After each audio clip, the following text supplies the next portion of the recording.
kanske din pappa är lycklig där han är nu. Kanske det. Men jag känner mig så sviken. Det måste finnas någon annan utväg än att ta till pistolen.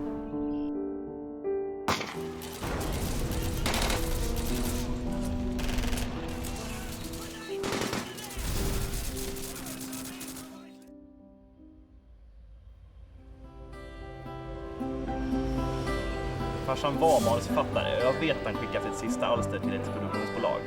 Jaha, så det handlar om ditt arv? Mitt arv och mina pengar.